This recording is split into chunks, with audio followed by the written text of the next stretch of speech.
And if you received a new tech device for Christmas, you want to make sure you know how to safely and securely transfer your data, including pictures. We're going to send it over to you guys to give us a quick peek at this and let us know what we need to do to get everything up and running. All right, thanks a lot, Aaron. Joining us right now is Josh Davis from Apple Electronics. Thanks for waking up this morning, especially after Christmas. Great to be here. I'm sure you're tired. Right here we have a host of electronics, and I'm sure a lot of people got electronics for this holiday season. Talk about how you get all the stuff that you had in your old one into your new one. Right. iPad2, one of the biggest holiday items. So iPad has a new iOS 5, and you know what? I'm going to show you guys right now. All you do on these guys with the new operating system is you're going to walk through just a few steps on the screen. Okay. So here, we're going to go through it real quick. Let's see here. So we're just going to pick our language. Let's see. We're just going to breeze through it. And then after you go through the screen, if you have Wi-Fi in your house, it'll just go ahead and log right on your Wi-Fi. If you don't have Wi-Fi, you're going to connect to iTunes. So we're going to connect to iTunes, and this is where it all begins with an Apple device. Okay. So I'll plug it in right now, and you'll see it on the screen. Excellent.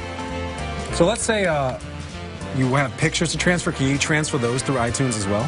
Everything will transfer through iTunes. If you have an iPad, iPod Touch, if you have an iPhone, all that content will be controlled through your iTunes. Okay. So inside iTunes, you're going to have the option to sync through the, well, we need to have internet, huh? All right, well, we're going to talk about it. Through iTunes, there's going to be an on-screen interface for you to go ahead and select music, movies, and then it just kind of syncs it up based on what's on the screen. So once that goes through, you just basically click sync, and that's it. So it's kind of click and drag. It should be a very easy process. You don't have to go through a lot of elaborate steps. It is. It's very simple on all iPad, iPod Touch. It's all synced through iTunes, and it's all very simple. The Nook is a different beast, though. And this is a new one. It's actually a color monitor as opposed to a black and white one. So let's say I have an old Nook. Is it just as simple as plugging it up to the other one or plug them both into my computer? How does it all happen? Well, as a device like a Nook, see, the Nook Color is a new beast because now you have an e-reader, but it has apps, it has internet. It's a whole different kind of product. Instead of getting an iPad for $500, these are down to $200, and it's more dragging and dropping. If you look at the screen here, like if you have a My Pictures folder, when you plug in the Nook, that's just going to pop up with a little, I'm going to plug it in and show you. It just plugs in with a little folder pops up, and then you're just going to literally drag and drop your pictures from your pictures folder right onto the Nook. Inside the Nook little spot here, it has a My Files section, and all you do is say, okay, I want these pictures, and I'm going to drag and drop them. You can select as many as you want.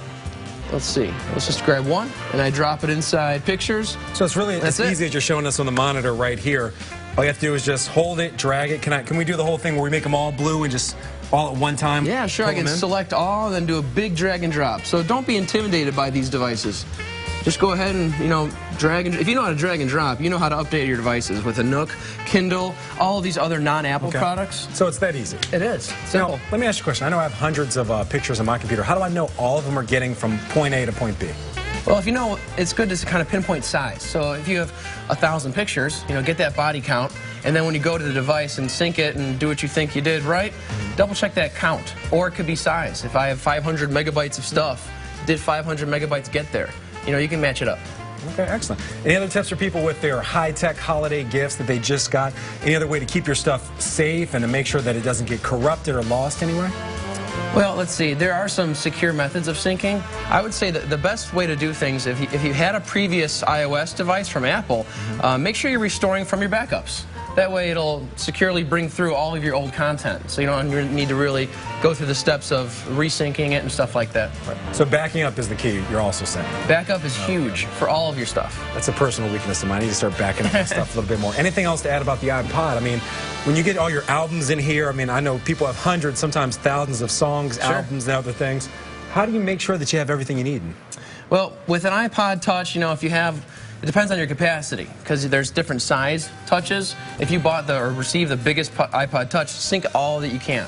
If you're limited, then there's a thing called iTunes Match, where you can have access through Wi-Fi to your entire library of 10,000 songs, even if you got the small iPod. Oh, really?